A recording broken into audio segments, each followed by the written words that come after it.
chevelure vous irrite, je la laisserai pousser. Les actions, les attitudes vous dérangent, eh bien je les amplifierai. Bonjour à tous et bienvenue dans cette nouvelle vidéo avec un petit disclaimer anti-haters dans laquelle nous allons nous intéresser à Idriss Aberkane et la Tronchambier, notamment le drama. Nous allons conduire une analyse du clash YouTube qui a opposé les deux youtubeurs, deux entrepreneurs du web, ces dernières semaines. Alors, pourquoi le clash? Pour ceux qui ne sont pas au courant, c'est que récemment, nous avons pu voir un drama entre deux youtubeurs excessivement important, 300 000 abonnés de l'un d'un côté, 500 000 de l'autre, entre Idriss Aberkane et la Tronchambier. Et nous allons nous intéresser au travers de cette vidéo à la manière avec laquelle nous devons faire face à ce genre de clash lorsque nous sommes entrepreneurs du web, quelles sont les possibilités qui s'offrent à nous et surtout ce qu'il ne faut pas faire, puisqu'on va le voir personnellement. Je trouve que Idriss Aberkane n'a pas loupé son exercice, il a complètement merdé.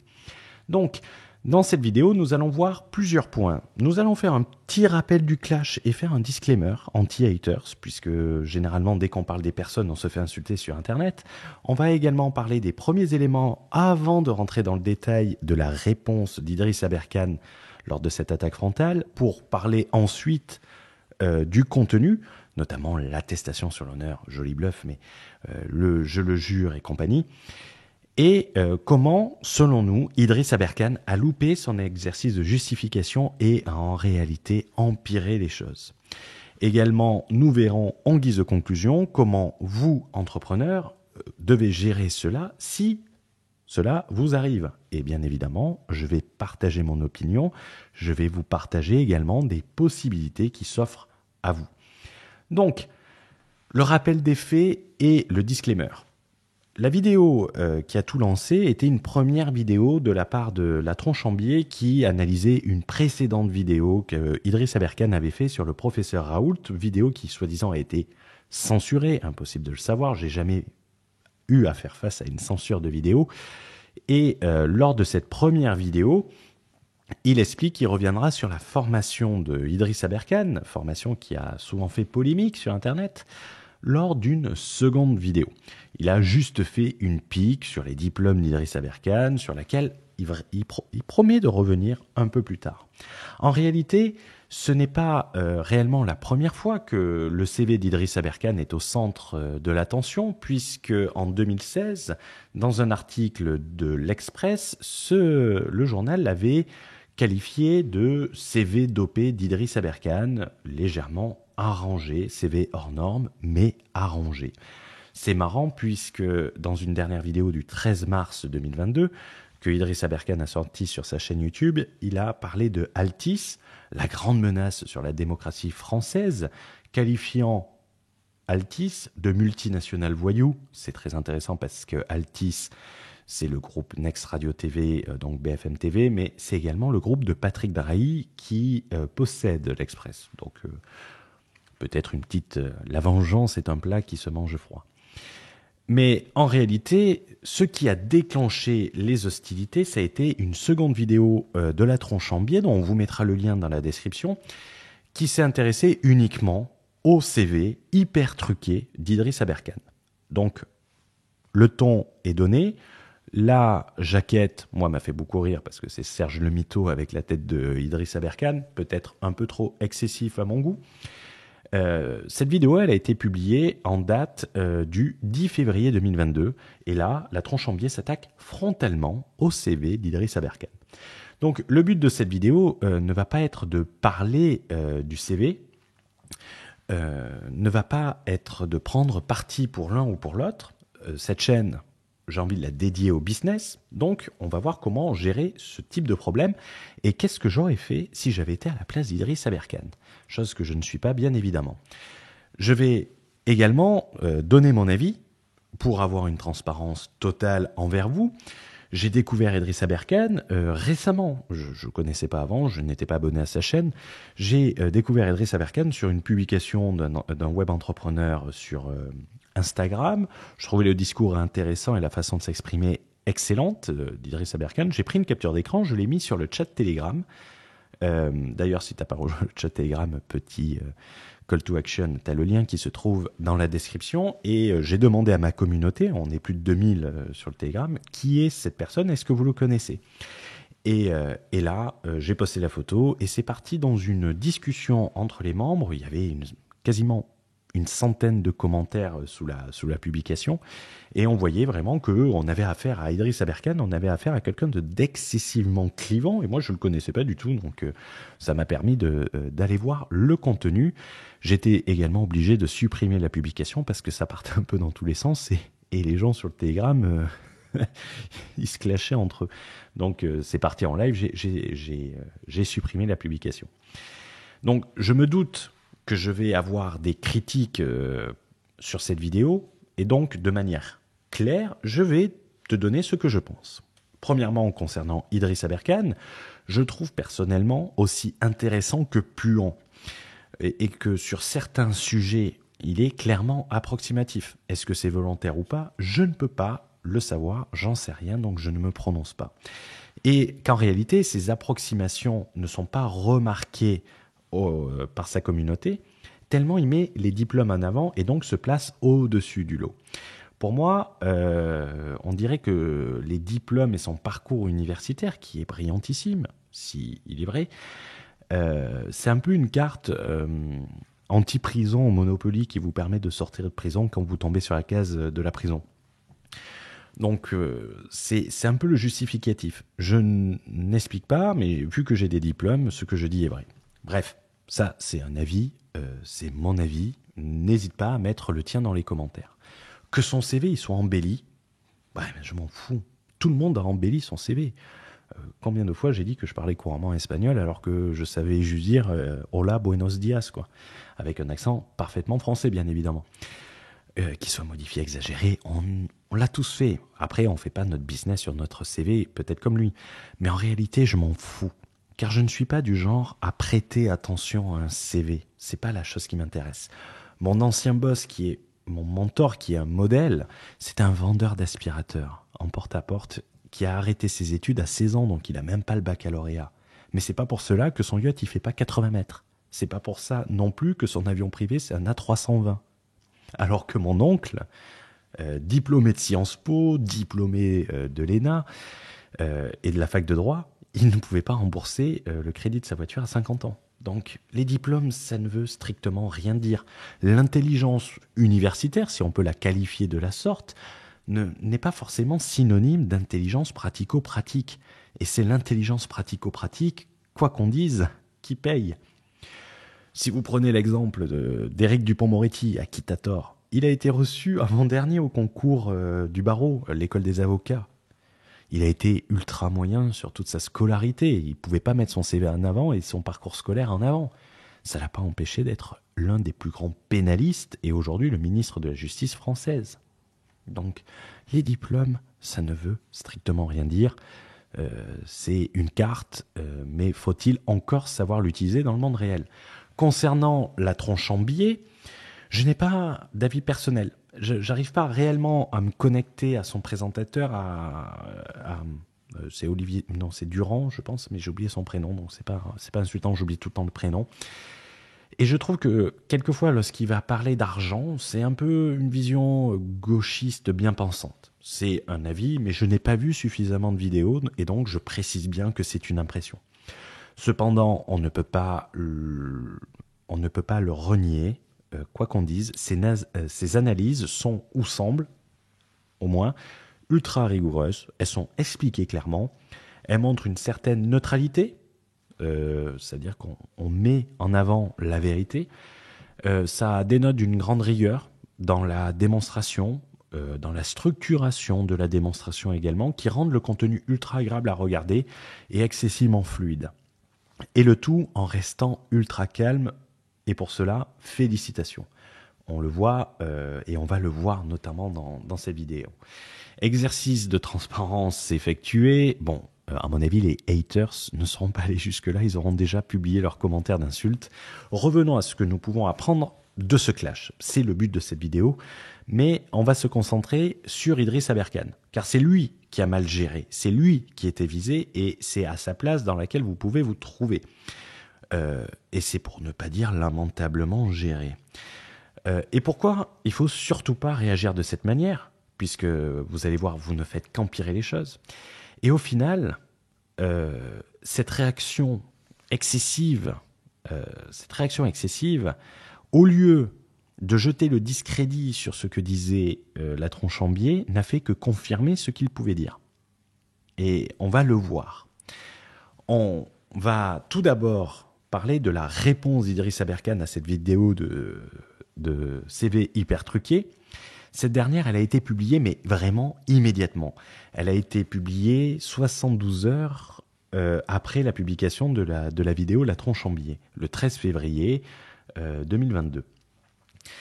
Le titre de cette vidéo de réponse d'Idriss Aberkane, c'est « Je balaye quelques youtubeurs », alors j'écris youtubeurs, racistes et putaclic. Comment se décrédibiliser avec juste un titre ?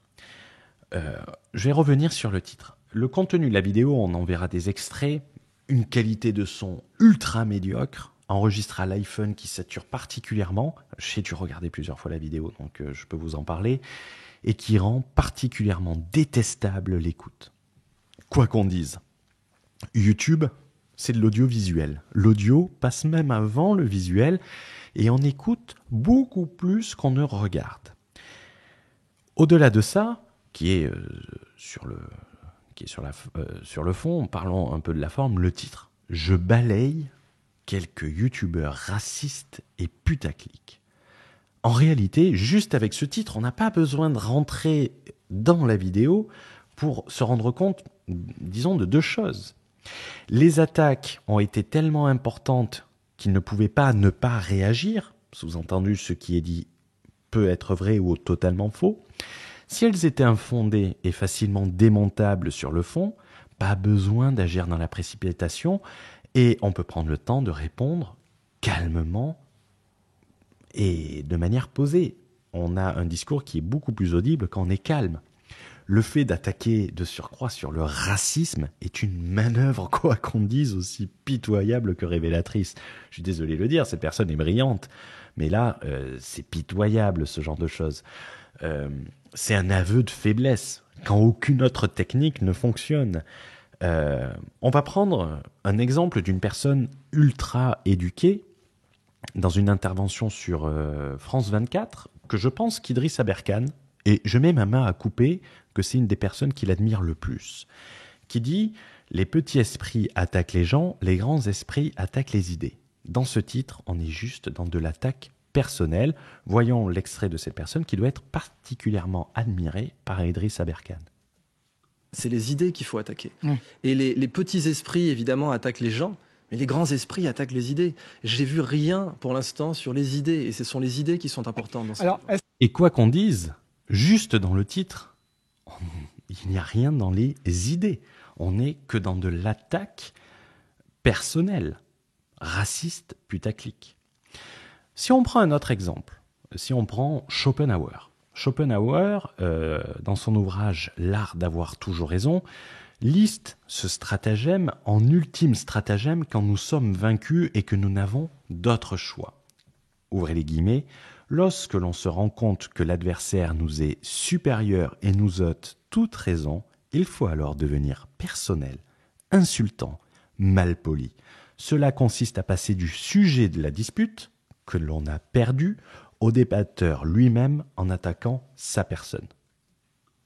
L'ultime stratagème. L'insulte. Lorsque l'on se rend compte que l'adversaire nous est supérieur et nous ôte toute raison, il faut alors devenir personnel en l'attaquant grossièrement, en l'insultant. On y va. Donc, quoi qu'on dise, mettre dans le titre revient un peu à dire « je réponds à celui qui m'a démonté », c'est le sentiment que cela donne. On devient personnel puisque, en réalité, ce qu'il dit ne peut pas être démontable. C'est une impression. On parle du titre, on ne rentre pas dans la vidéo. Surtout que quand tout le monde peut vérifier dans la première vidéo, même si on y met de la mauvaise foi, j'y ai mis toute la mauvaise foi du monde pour essayer de trouver la moindre allusion raciste, et visiblement les gens l'ont également remarqué dans les commentaires sur la chaîne d'Idriss Aberkane. Quand on regarde la vidéo et les commentaires, on va s'intéresser aux commentaires. Bonjour, pour les personnes qui sont prêtes à me remettre leur... Raciste, il faut expliquer là. On peut pas balancer ça comme ça. Le simple fait de critiquer Aberkan ne fait pas d'une personne qu'elle est raciste. Escroc, pareil. J'atteste sur honneur que M. Aberkan devrait le contredire les arguments plutôt que d'essayer les insultes non fondées. En tant que maghrébin, je suis écœuré de voir cet imposteur crier au racisme dès qu'il est révélé sa supercherie. C'est vraiment minable. Mec, c'est honteux, tu passes ta journée à dénigrer le système scolaire et universitaire pour au final rabaisser quelqu'un parce qu'il est barman. De base, c'est incohérent, ça on s'en fout. Un vrai docteur sans scrupules sur son... Ça on s'en fout. Donc, on voit qu'il y a beaucoup de personnes, qui relèvent le manque de racisme. Le manque de racisme dans les commentaires. Et nous sommes sur la chaîne d'Idriss Aberkan. J'aime beaucoup ça. On en parlera. Une attestation sur l'honneur, c'est à peu près l'équivalent, je le jure, sur la tête de ma mère. Donc, en réalité, il n'y a pas de racisme. C'est pour décrédibiliser la personne. Et lorsque on décrédibilise la personne et qu'il n'y a pas de racisme, ben, on passe un peu de manière un peu légère. Si par contre il y a une personne dans l'audience qui a vu une référence raciste dans la vidéo de la tronche en biais, n'hésite pas à la mettre dans les commentaires et dire ce que tu penses, mais et également avec le rodatage, c'est-à-dire le minutage pour savoir où c'est. Je sais sur Internet, je peux vous raconter une anecdote, je sais que sur Internet, les gens peuvent très vite mal interpréter quelque chose. Je me souviens, dans une vidéo sur la chaîne principale, que j'avais parlé de formation arabe. Ce que je voulais faire, c'était une référence au téléphone arabe. Et ce que ça voulait dire, c'est que, par exemple, vous achetez une formation à un formateur qui ne comprend rien à la fiscalité, on parlait de fiscalité, qui va former des élèves sur la base d'informations fausses. Les élèves vont devenir à leur tour des formateurs pour diffuser de l'information encore plus fausse.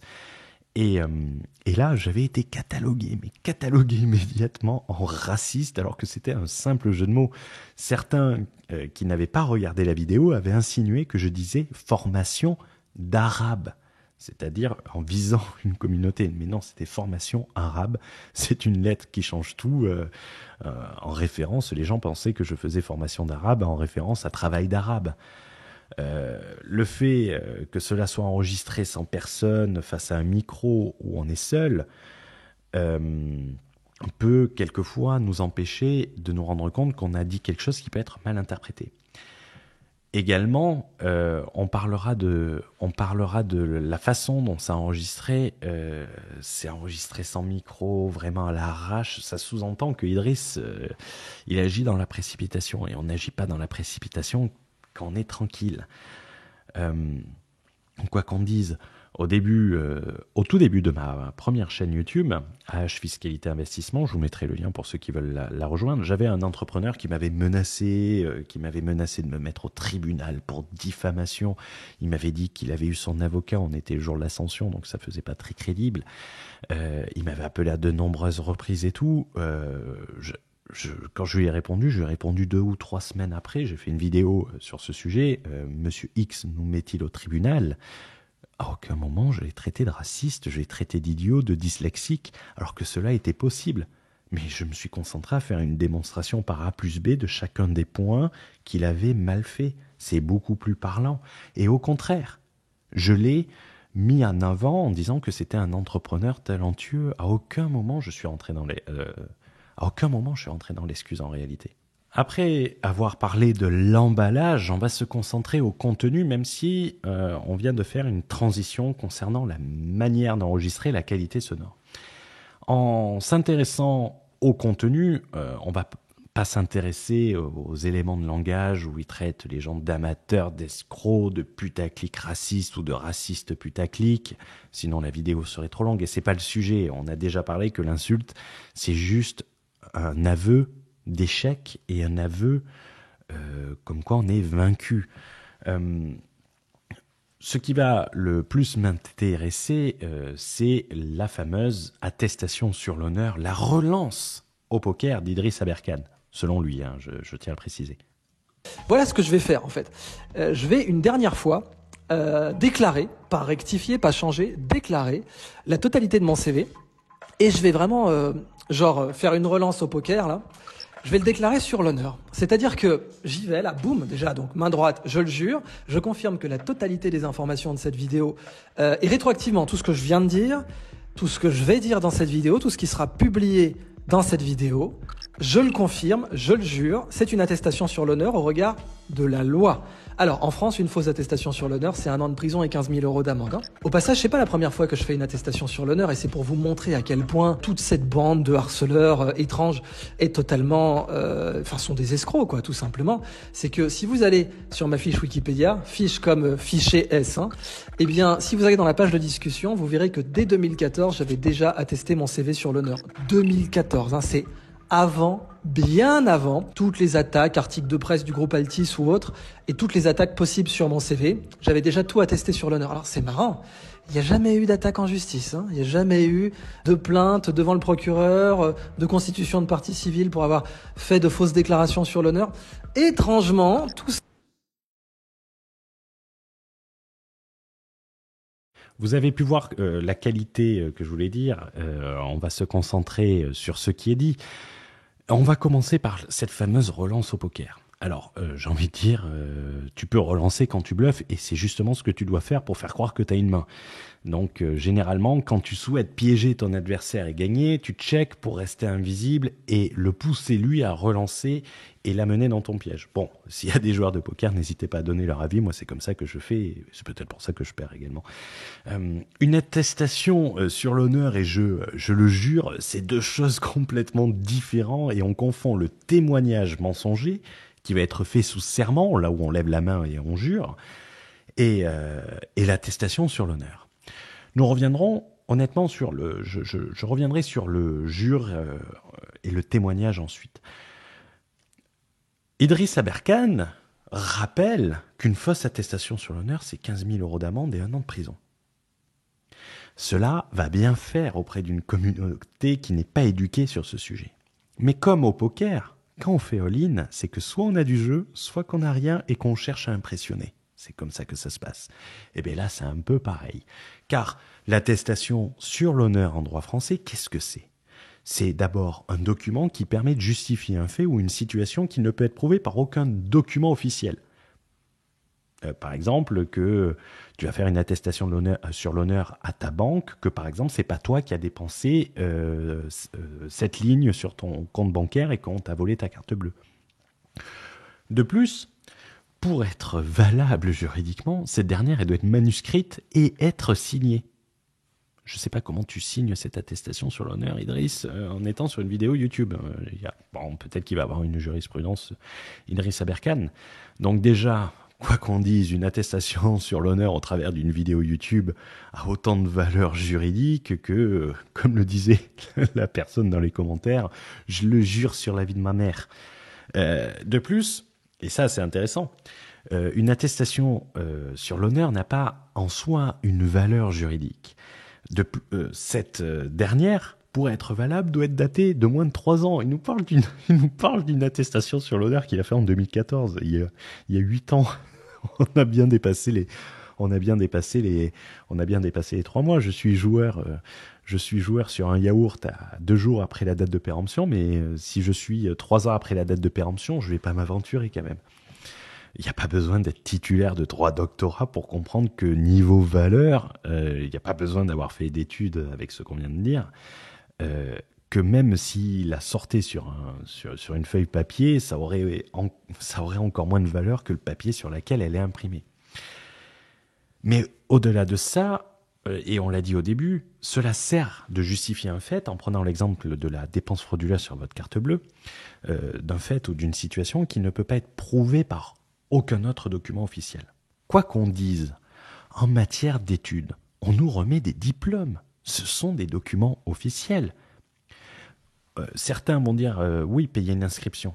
Alors, je vais te donner une anecdote transparente à mon niveau. J'ai suivi une formation sans pour autant être diplômé à la fin. Pourquoi j'ai pas été diplômé ? Parce que je me suis fait avoir par le mémoire. Je suis last minute. Et je me suis fait avoir, et vu que j'avais pas léché le cul du prof, pour parler grossièrement, il m'a complètement déboîté sur mon mémoire. J'ai senti la sanction. Donc, j'ai bien suivi la formation, j'ai bien payé des frais d'inscription, mais je peux pas dire que je suis diplômé puisque je n'ai pas le diplôme de cette formation. Je suis bien sur les annuaires, je suis bien sur les photos de promo, et j'étais même vice-président de l'association étudiante cette année-là. Donc, j'ai bien des relevés de notes, mais je n'ai pas le diplôme. Et le seul moyen de prouver que je suis diplômé de ça, c'est de sortir un diplôme. Personnellement, je dirais que j'ai suivi la formation si je voulais tricher, mais bon, moi, je suis quelqu'un d'assez transparent parce que les gens sur Internet, généralement, ils ont que ça à faire d'aller vous traquer. Je pourrais avoir recours à une attestation sur l'honneur pour dire que j'ai bien suivi la formation, que j'étais bien présent, que j'étais vice-président de l'association étudiante, que j'ai passé tous mes partiels, que j'avais été admis. Mais par contre, je ne pourrais pas produire un diplôme. Donc faire une attestation sur l'honneur, honnêtement, ça fait bien, mais juridiquement, cela a autant de valeur qu'une paire de babouches Louis Vuitton achetées dans le souk de Marrakech. Bon, oui, j'essaie de mettre des petites allusions, car si moi il s'amuse de me traiter de raciste, il vaut mieux qu'il ait une raison, parce que il n'y a pas de... je vais pas lui répondre par une vidéo, c'est direct tribunal, quoi. Le deuxième point sur lequel je veux venir, c'est, après l'attestation sur l'honneur, on vient d'en parler, c'est de dire je lève la main droite et je dis je jure. Ici, Idriss Aberkane, il confond avec le témoignage devant une juridiction ou un officier de police judiciaire dans le cadre d'une commission rogatoire. Le témoignage sous serment ou les dépositions filmées chez les Américains, peut-être que Idriss a regardé un peu trop Suits, c'est lorsqu'ils disent jurez-vous de dire toute la vérité, rien que la vérité. Ça existe également en France, on verra un exemple. En France, par exemple, lorsque vous êtes auditionné devant une juridiction ou devant un officier de police judiciaire qui agit sur commission rogatoire, faire un faux témoignage sous serment, c'est-à-dire il faut prêter serment, et pour prêter serment, il faut dire je le jure, c'est puni de 5 ans d'emprisonnement et de 75 000 € d'amende. On parle alors de parjure. YouTube, même si on peut considérer que c'est un tribunal quelquefois avec les experts, c'est pas pour autant une juridiction. Donc de dire je le jure devant une vidéo sur YouTube, c'est comme dire je jure sur la vie de ma mère que c'est pas moi qui ai volé l'autoradio, quoi. Deuxième allusion, je vais être vite catalogué. Je pourrais faire la même chose en disant je jure et je vous fais une déclaration sur l'honneur, je suis le plus beau des youtubeurs d'après de nombreux magazines internationaux, j'ai une file de Miss World qui attendent devant chez moi en prenant un ticket et qui rêvent que je leur fasse un autographe sur leurs sous-vêtements. Oui, je peux dire ça, mais ça n'a aucun intérêt. Par contre, si je m'amuse à raconter, il faut prendre des exemples par l'absurde. Si je m'amuse à raconter cela devant un tribunal, un vrai, pas un médiatique YouTube-béen, cela risque de piquer un peu plus pour moi. Parce que ça sera un mensonge si je prête serment et que je le dis. C'est peut-être qu'en réalité, Idriss, il a un peu trop regardé l'intervention de son modèle, de son idole, de celui qui détient l'Express, Patrick Drahi, devant la commission d'enquête sur la concentration des médias devant le Sénat, qui a eu lieu ces derniers mois et qui a auditionné tous les grands patrons, que ce soit Bolloré, que ce soit Bernard Arnault ou même Patrick Drahi. Et effectivement, il prête serment en disant « je le jure ». Enfin, je rappelle pour la forme qu'un faux témoignage devant notre commission d'enquête serait passible des peines prévues aux articles 434-13, 14 et 15 du Code pénal. Je vous précise également qu'il vous appartient, le cas échéant, d'indiquer vos éventuels liens d'intérêt ou conflits d'intérêt en relation avec l'objet de la commission d'enquête. Je vais vous inviter, Monsieur Drahi, à prêter serment de dire toute la vérité, rien que la vérité, en levant la main droite et en disant « je le jure ». Merci. Et je vous donne la parole. Donc effectivement, là, on demande de prêter serment, de lever la main et de dire « je le jure ». C'est un peu différent. Ce qui est également important, je pense que, honnêtement, et je vais vous donner mon avis, c'est de voir comment il a merdé sa com sur cet aspect. Pour un grand consultant international comme il se présente, intervenant dans des multiples conventions internationales, il aurait besoin d'un public relationship manager, parce que là, il faut déléguer cette partie. En réalité, quoi qu'on dise, sur YouTube, quand tu es attaqué de front, tu as deux choix. Soit tu y vas franco, mais à ce moment-là, tu n'y vas pas avec une vidéo sur YouTube, ça c'est comme faire des petites sanctions contre la Russie, soit tu ignores complètement. Mais tu ne vas pas répondre à une vidéo par une vidéo où tu vas te décrédibiliser. Surtout lorsqu'on se présente comme une personne importante, qui a des clients importants et qui n'a pas que ça à faire. C'est bien quand on démarre une chaîne YouTube, cette vidéo, elle est censée donner de la visibilité, elle est censée donner de la visibilité à cette nouvelle chaîne. Si je ne rentre pas dans la catégorie raciste, malgré mes petites allusions humoristiques, j'assume le putaclic complètement. Car oui, YouTube, c'est du divertissement, et oui, j'ai envie de faire grossir la chaîne. Un entrepreneur sur YouTube a intérêt d'avoir un nombre d'abonnés et d'avoir une visibilité importante, donc je l'assume complètement. Mais quand on regarde les deux acteurs que nous avons, que ce soit Idriss Aberkane ou la Tronchambier, on a deux acteurs qui sont complètement différents, même si on peut les qualifier de deux entrepreneurs, de web entrepreneurs, mais en réalité, ils ont des buts totalement différents. On pourrait dire qu'on a un coach en développement personnel, Idriss, d'un côté, qui va se servir de YouTube comme sa vitrine pour faire valoir son expertise, pour pouvoir vendre ses services, comme je le fais sur mon autre chaîne. Et de l'autre côté, on a un entrepreneur qui est plus dans le partage et la participation au travers d'associations. Donc, on est plus sur un modèle de business subventionné. Donc, en gros, pour dire ça, pour faire la différence entre les deux, je dirais que Idriss Aberkane, c'est le service privé sur YouTube et que la Tronchambier, c'est un peu le service public. Mais quand Idriss Aberkane fait cette première vidéo, dans cette première vidéo, il dit que son temps est précieux, que c'est la dernière vidéo, qu'on n'a pas le temps de s'occuper de ça avec les responsabilités qu'il a à faire des vidéos sur YouTube. Et que c'est la dernière fois qu'on va parler de son CV. Il y a une petite troupe de youtubeurs racistes et putaclic, ou plutôt putaclic et racistes, je ne sais pas exactement lequel vient en premier, mais en tout cas, l'un et l'autre sont confirmables sans problème. Alors, j'ai décidé de les mettre à l'amende une petite dernière fois, mais j'insiste, c'est vraiment la dernière fois, parce que mon temps est précieux, que j'ai des clients importants et que je peux pas juste passer mon temps avec les responsabilités que j'ai à rectifier des amateurs, encore plus quand ce sont des escrocs putaclic racistes, faut être très très clair. En fait, c'est un peu comme au poker. Quand tu dis ça, il faut être un minimum crédible et t'évites de refaire une deuxième vidéo à peine une semaine après quand tu dis que c'est la dernière vidéo que tu fais. Ou au moins tu supprimes la deuxième, les gens ont une mémoire restreinte. Cela, ça veut dire deux choses. Que ton temps, il n'est pas précieux, on a l'impression, et que tu as le temps de t'occuper de ça malgré ce que tu disais. C'est-à-dire que tu as le temps largement de faire des petites vidéos YouTube et tout ça. Ensuite, il dit que il se plaint, et ça c'est un peu plus loin dans la vidéo, je vais pas regarder l'extrait, mais il se plaint que cette vidéo qui a été faite à l'arrache, dont on a vu quelques extraits, ait fait plus de vues que sa vidéo sur les NFT du Louvre.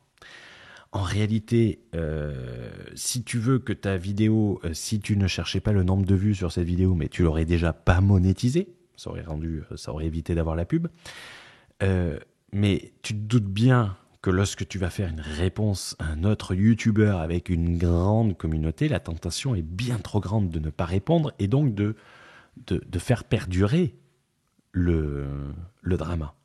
Je ne vais pas mentir. Tu peux me faire une réponse, Idriss, en plus de faire de la publicité, cela me donnera de la visibilité, donc j'ai intérêt. Oh bon, j'espère que tu écouteras un minima les conseils, qui sont des conseils bienveillants, et j'aime certains contenus que tu fais, même si j'en trouve certains qui sont strictement lamentables. La meilleure chose à faire, c'est d'ignorer, et de ne pas remettre une pièce dans la machine, de remettre une pièce dans le manège. Surtout que lorsque nous insultons les personnes en les traitant de racistes, en les rabaissant, en disant que tes clients n'en voudraient même pas pour nettoyer les chiottes, parce que ça a été dit, cela leur fait une excellente motivation pour continuer à taper là où ça fait mal. Et là où ça fait mal, c'est de parler de ton CV. Puisque tu enregistres une vidéo à la volée, avec une qualité de son merdique, où tu insultes tout le monde, mais ça veut dire que ça te fait vraiment chier. Donc tu remets une pièce dans le manège. Tu refais une pièce dans le manège. C'est un peu comme le docteur, en gros. Il te demande là où ça fait mal, et une fois que tu as dit « Ah oui, ça me fait mal là », il continue d'appuyer ici. Il appuie de plus en plus fort. Et quand il a identifié la zone, il va se concentrer uniquement dessus. Et visiblement, parler des diplômes et parler de l'exagération peut-être, j'en sais rien, c'est pas mon sujet, ça a l'air de faire mal. Pourquoi cela ? C'est pas à moi de répondre à la question, c'est à vous, ceux qui regardez la vidéo, de mettre votre avis dans le commentaire. Car en remettant une pièce dans la machine, on risque de passer pour un con si la personne creuse un peu plus sur le sujet. Surtout quand on exagère sur quelque chose, on sait qu'on risque de se faire prendre la main dans le sac. Mais focus, hein. Et Idriss Aberkan a peut-être été 15 jours en touriste à Cambridge. Il suffisait d'aller sur le laboratoire de Brian Moore pour voir que j'avais été... Et là, je parle en 2006, quand j'avais 20 ans. Enfin, j'ai commencé là quand j'avais 19 ans. Et juste avant, j'avais fait un stage à Cambridge. Payé. C'était considéré comme suffisamment important pour le laboratoire de Brian Moore, sommité mondiale en psychoacoustique. J'ai été cité co-auteur dans un article du Journal of the Acoustical Society of America. Mais là-dessus, moi, j'ai une preuve. Regardons un petit peu quelle preuve je peux apporter pour qu'on se fasse une idée, qu'on évite d'être dans le flou. Parce qu'être dans le flou, c'est pénible.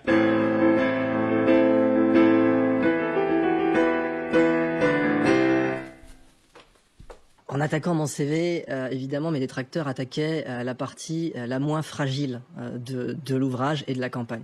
Mon CV, c'est la partie la plus solide dans tout ça. Dans sa dernière vidéo, M. Aberkan répète que ceux qui le critiquent sont méchants, hein. Ils mentent, ils sont motivés par l'argent ou par la haine. Je suis nommé, hein, donc je suis visé par ces accusations. Bon, mais on n'a rien de plus, on a juste la parole de M. Aberkan qui dit tout ce que j'avais dit avant c'était vrai et en plus eux ils mentent et c'est des méchants, alors que justement c'est sa parole qui est en question. On ne peut pas juste dire parce que ma parole est remise en question alors je vous donne ma parole. D'ailleurs on remarque qu'il n'y a plus une seule fois de déclaration sur l'honneur. M. Aberkan avant attestait sur l'honneur, maintenant il ne le fait plus. Alors moi comme j'ai encore mon honneur, je vous le dis, j'atteste sur l'honneur que tout ce qui va suivre est authentique. Il s'est passé quoi? Un étudiant de Cambridge m'a contacté, il souhaite garder son anonymat, alors on va respecter ça, il m'a proposé de m'aider pour contacter le professeur Brian Moore. Je rappelle que M. Aberkan a écrit sur son CV et dit publiquement à plusieurs reprises qu'il a été invité par M. Brian Moore, que son travail était jugé tellement important qu'on l'a rémunéré, il n'avait même pas 20 ans, donc il n'avait pas de thèse, hein, c'était pas un chercheur, mais on l'a rémunéré quand même, et qu'il a été le co-auteur final d'un article. Et cette notion de co-auteur final m'avait interpellé, surtout à 20 ans, donc j'avais regardé, et sur un billet de blog sur la menace terroriste, j'avais révélé en 2016 qu'en fait, ce n'était pas du tout un article, mais une communication dans un congrès, ce qui est bien, mais qui n'est pas une publication. On ne peut pas confondre ça avec un papier, un article de recherche dans une revue à comité de lecture. Alors, qu'est-ce qu'on a fait? On a contacté M. Brian Moore. Voici le mail qu'a envoyé l'étudiant que nous allons appeler Octave. Octave écrit « Dire professeur Moore, voilà, donc mon nom est Octave, je suis actuellement étudiant à Cambridge. Je vous contacte par rapport à un ancien assistant de recherche qui était chez vous, M. Idriss Aberkan. Une équipe française cherche des informations sur les recherches auxquelles il a participé. Pourriez-vous nous donner plus de détails? Désolé de vous déranger avec une affaire qui remonte à plus de 10 ans. » Et la réponse de Brian Moore. La réponse de Brian Moore. Elle est tellement bien que je vais vous la faire en anglais. J'assume mon accent. Dear Octave, Idriss did work in my lab for a short time as unpaid volunteer. The work he did formed the basis for an abstract of a paper presented at a meeting of the Acoustical Society of America. The work was not published in a full paper. The work with MEG was not done with me. Bon, l'extrait est suffisamment long.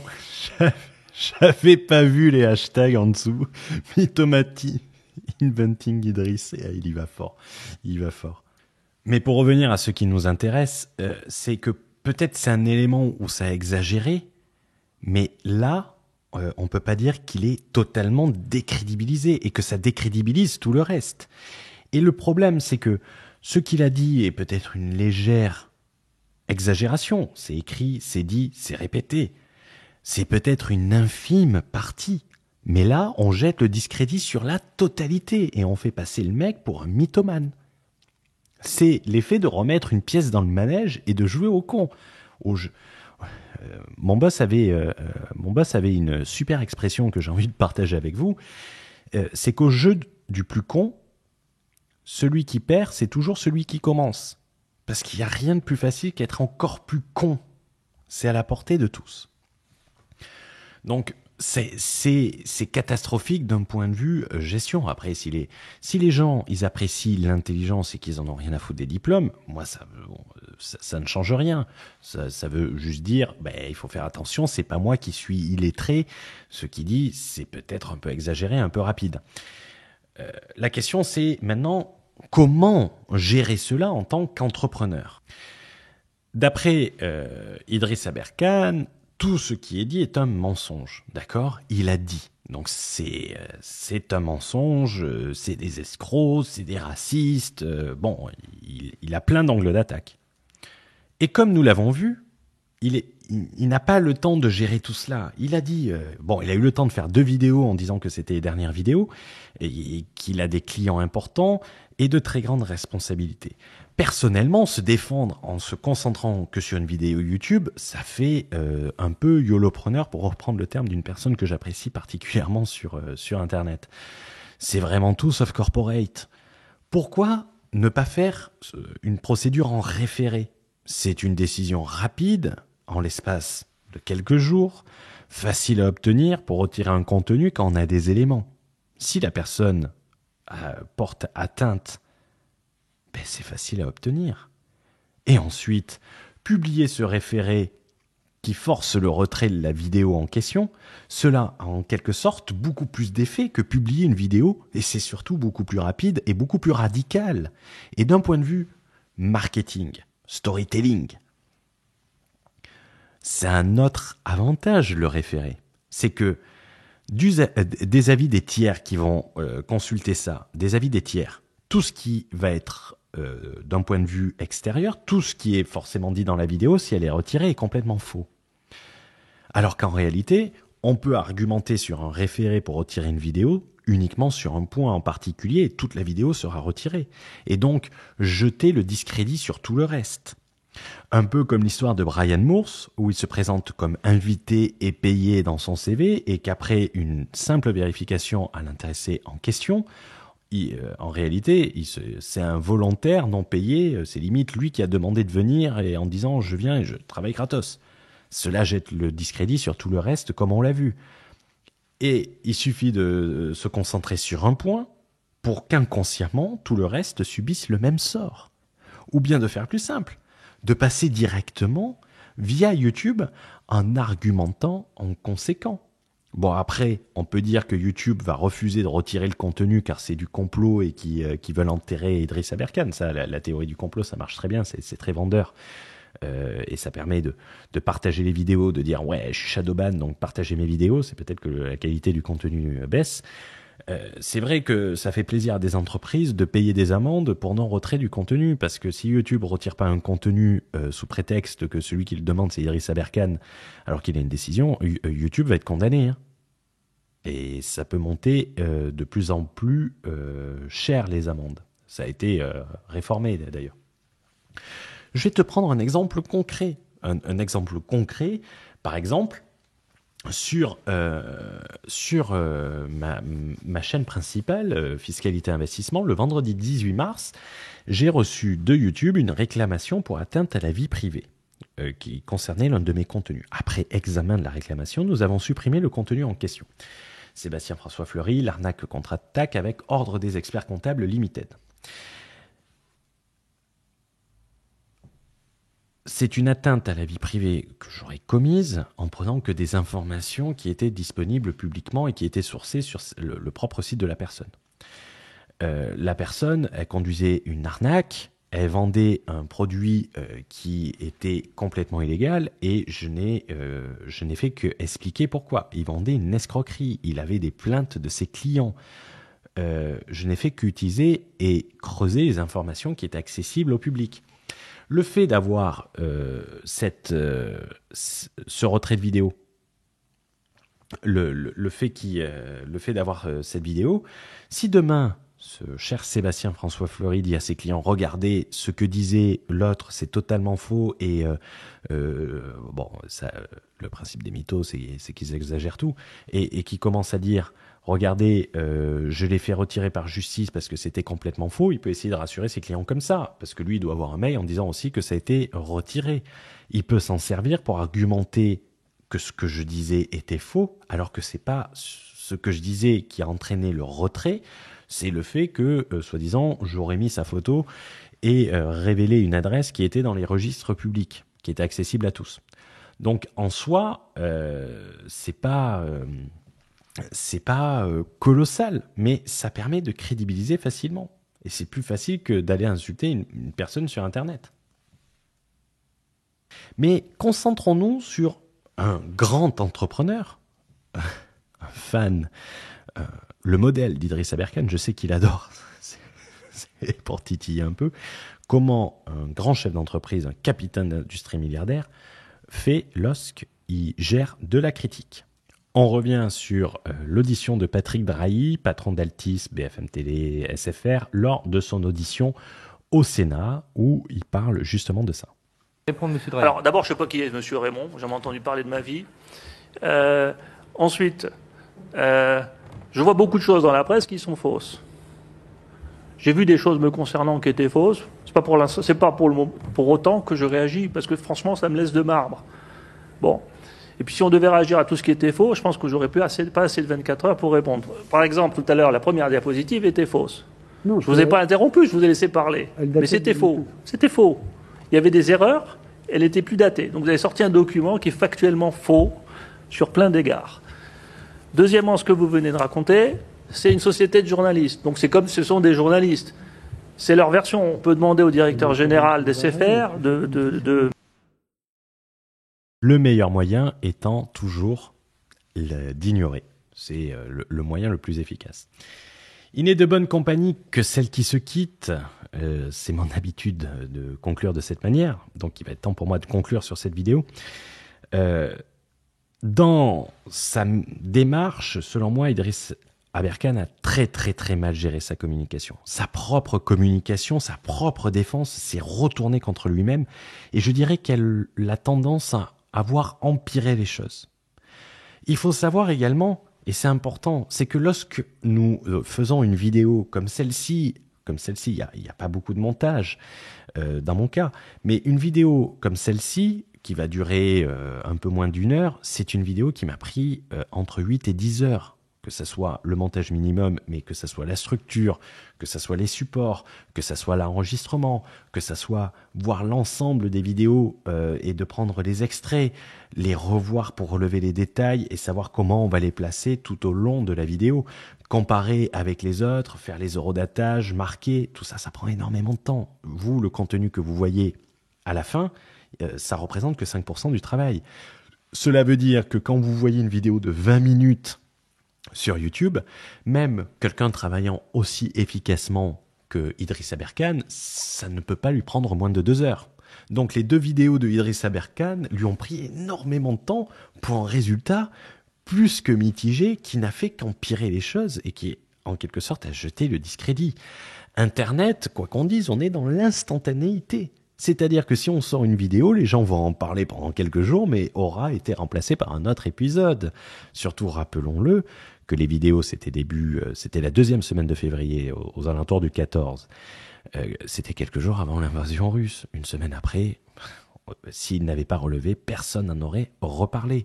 Faire un exemple judiciaire, quand je disais le référé, faire peut-être condamner quelqu'un en diffamation, c'est pas vous qui le faites. Vous mandatez un avocat, ça vaut pas une fortune, surtout quand on est un entrepreneur avec d'aussi gros clients que Idriss Aberkane. Faire un exemple judiciaire, juste un, ça peut avoir comme effet, en plus d'apporter une réponse plus que légitime à ce que vous dites, c'est beaucoup plus efficace que faire une vidéo et de justifier, ça peut décourager d'autres personnes à faire une vidéo sur vous, à s'amuser à raconter des choses et à s'aventurer sur ce jeu-là. Tu t'amuses beaucoup moins, en quelque sorte, à titiller quelqu'un de procédurier, car tu sais déjà ce qu'il va te faire si tu le fais. Tu vas dire, bon, là j'y vais mollo. Je me souviens, j'avais fait une vidéo sur les influenceurs, c'était, j'ai oublié son nom, Caroline Receveur. Je me suis dit, bon, je vais me recevoir des réflexions, et j'avais été obligé de tout sourcer, faire attention aux mots, bien le préciser, parce que je sais qu'ils sont procéduriers. C'est un peu comme Vladimir Poutine. Tout le monde croyait qu'il bluffait, moi y compris. J'ai l'honnêteté et la transparence de le dire quand il parlait d'invasion ukrainienne.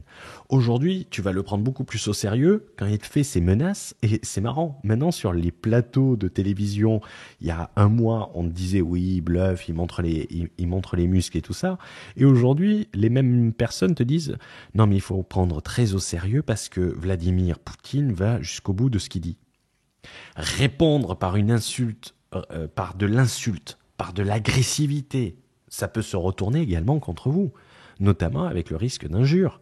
Moi, j'aurais été la tronche en biais, en me faire traiter d'escroc, je lui aurais fait une procédure au Idriss Aberkane. Et je me serais fait un plaisir de la publier. Ça peut se retourner contre vous. Et en plus, ça n'a même pas l'effet escompté. Ça n'a même pas l'effet escompté. Et quoi qu'on dise, quand on s'énerve, qu'on perd pied, c'est beaucoup moins impactant et ça décrédibilise tout ce que vous avez dit. C'est beaucoup plus puissant de rester calme. J'espère que cette vidéo vous a plu. N'hésitez pas à donner votre avis. N'hésitez pas à dire comment vous auriez géré la chose. Je vous souhaite une bonne journée, une bonne soirée sur Internet. Je ne sais jamais quand vous verrez cette vidéo. N'hésitez pas à la partager, n'hésitez pas à vous abonner. Ça permettra de soutenir cette nouvelle chaîne. Je vous souhaite une bonne journée, bonne soirée. Ciao, ciao.